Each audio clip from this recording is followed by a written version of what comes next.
नमस्कार बच्चों, आज हम राजस्थान सरकार की उड़ान योजना के बारे में चर्चा कर रहे हैं।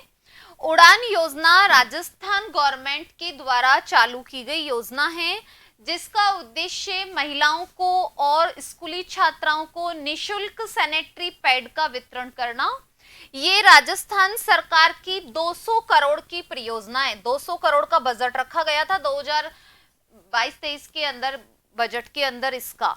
और इसकी उद्देश्य तो सरकार का बहुत अच्छा था कि ऐसी महिलाएं या ऐसी छात्राएं या ऐसी गर्ल्स जो कि सैनिटरी पैड खरीद नहीं सकती थी उनको निशुल्क सैनिटरी पैड मिले, क्योंकि ऐसी महिलाएं, ऐसी लड़कियां पीरियड्स के टाइम पर कोई पुराने कपड़े, घर से कोई भी पुराने जो भी एक्स्ट्रा फटे पुराने कपड़े मिल जाते हैं उनका यूज कर लेती हैं, जिससे कि इन्फेक्शन होता है। और उस समय इन सब चीज़ों को लाइटली लिया जाता है कि इन्फेक्शन हो रहा है या क्या जो भी है, लेकिन उस इन्फेक्शन से इन फ्यूचर में गर्भाशय ग्रीवा का कैंसर, जिसे कहते हैं सर्वाइकल कैंसर, सर्वाइकल कैंसर होने के भी चांसेज होते हैं।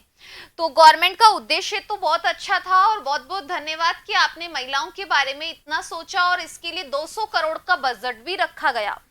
पर आज की समस्या ये है कि सैनिटरी पैड्स भी अवेलेबल हैं, सरकारी अस्पतालों में हैं, आंगनबाड़ी केंद्रों पर भी हैं, लेकिन वो ही सरकारी कामों की तरह उन सैनिटरी पैड्स की क्वालिटी अच्छी नहीं है।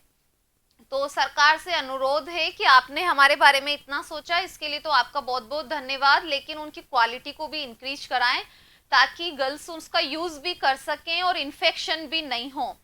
तो हम आज महामारी के बारे में बात करते हैं। पहली बात तो उड़ान योजना की घोषणा राजस्थान के सीएम अशोक गहलोत जी ने सितंबर 2021 में कर दी थी और अभी आपने उसमें देखा था ना, ये शुरुआत हुई थी 19 नवंबर या 19 दिसंबर 2021 में इसकी शुरुआत हो गई। तो अभी तो 22 खत्म हो गया, लेकिन सबसे बड़ी समस्या ये चल रही है कि जो पैड्स मिल रहे हैं उनकी कोई क्वालिटी नहीं है।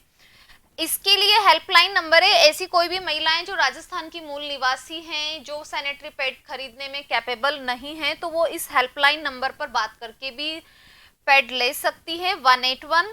इसके लिए राजस्थान सरकार का बजट है 200 करोड़ का, जो कि कहाँ जा रहा है पता ही नहीं है, क्योंकि नैपकिन्स की बिल्कुल भी क्वालिटी अच्छी नहीं है, ज़्यादा लंबे समय तक उनको यूज नहीं कर पा रहे हैं, संक्रमण के चांसेज है, इन्फेक्शन हो रहे हैं। राज्य की जरूरतमंद महिलाएं और छात्राओं को निशुल्क सैनिटरी पैड देना, ये उड़ान योजना का उद्देश्य है। महिला अधिकारिता विभाग इसका जिम्मेदार है जो इसके लिए काम कर रहा है।